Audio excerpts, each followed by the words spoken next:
ഇവിടെ ലിസിഞ്ചേട്ടൻ പറഞ്ഞു, വന്നപ്പോൾ തന്നെ പറഞ്ഞു ഞാൻ ആരെയും വിളിച്ചിട്ടൊന്നുമില്ല എന്ന് പറഞ്ഞ് സൂചിപ്പിച്ചായിരുന്നു.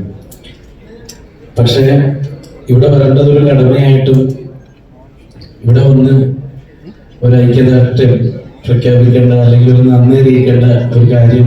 കാരണം ഇവിടെ ഉള്ളത് എല്ലാവരും ഞാനോട് ബന്ധപ്പെട്ട ആളുകളാണ്, എൻ്റെ ജീവിതത്തിൽ ഓരോ നാഴികയിലും ഉണ്ടാക്കിയ ആളുകളാണ്. ഇപ്പോൾ ദിലീപേട്ടൻ തന്നെ എനിക്ക് തോന്നുന്നു വെൽക്കം ടു സെൻട്രൽ ജയിൽ എന്ന് പറയുന്ന സിനിമയിൽ ഒരൊറ്റ സീനിൽ എന്നെ വിളിച്ച് ദിലീപേട്ടനെ ഞാനിവിടെ ഒരു പാലത്തിൽ വെച്ചൊരു സീനുണ്ട്. ആ സീനിലാണ് ഒരു നോട്ടബിൾ സീൻ എന്ന് പറയുന്നത് ആദ്യമായിട്ട് എനിക്ക് കിട്ടുന്നത്.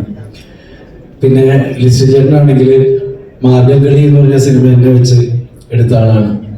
ജോണി ചേട്ടൻ ഞങ്ങൾ തിരുമാലിയിൽ എവറസ്റ്റ് വരെ കയറിയ ആൾക്കാരാണ് രണ്ടുപേരും. ആൽവിൻ ചേട്ടനുണ്ട്, എൻ്റെ പ്രിയ സുഹൃത്തുക്കളുണ്ട്, ഒരുപാട് പേര് അവിടെ ഉണ്ട്.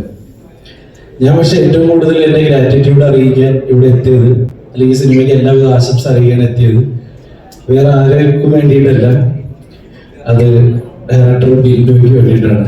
കാരണം ഞാനും അവനും പണ്ട് തുടങ്ങി ചെറുപ്പം മുതൽ കൂടെ ഉണ്ടായിരുന്ന ഒരു കൂട്ടുകാരനാണ്, ബാല്യകാല സുഹൃത്താണ്, ഒരുമിച്ച് സിനിമ സ്വപ്നം കണ്ട് നടന്നവരാണ്.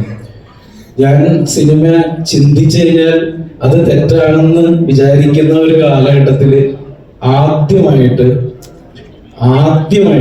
അരുഞ്ഞേട്ട കേട്ടോ, ആദ്യമായിട്ട് എനിക്ക് ഒരു സിനിമയിൽ, അവൻ അന്ന് അസോസിയേറ്റ് ഡയറക്ടർ ആ പടത്തിന്റെ, കേരള ടുഡേ എന്ന് പറയുന്ന ഒരു സിനിമയിൽ കപിൽ എന്ന് പറയുന്ന അദ്ദേഹം ഡയറക്ട് ചെയ്ത ആ സിനിമയിൽ ആദ്യമായിട്ട് നല്ലൊരു വേഷം വിളിച്ചു തന്ന ആളാണ് ബിന്ദു.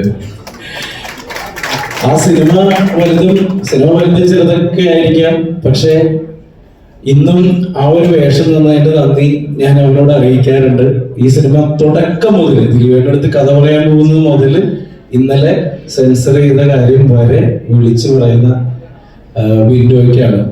എടാ, നിന്റെ നല്ല മനസ്സിന്, ഈ പറയുന്ന, ഞാൻ ഹൃദയോട് പറയാണ്, നിന്റെ നല്ല മനസ്സിന് നല്ലതേ നിനക്ക് വരുള്ളൂ. പിന്നെ എൻ്റെ എല്ലാവരും പ്രിയപ്പെട്ടവരാണ്. ഈ സിനിമ ഗംഭീരമാവും, ഒരു സംശയവും വേണ്ട, നല്ലതേ വരൂ. Thank you.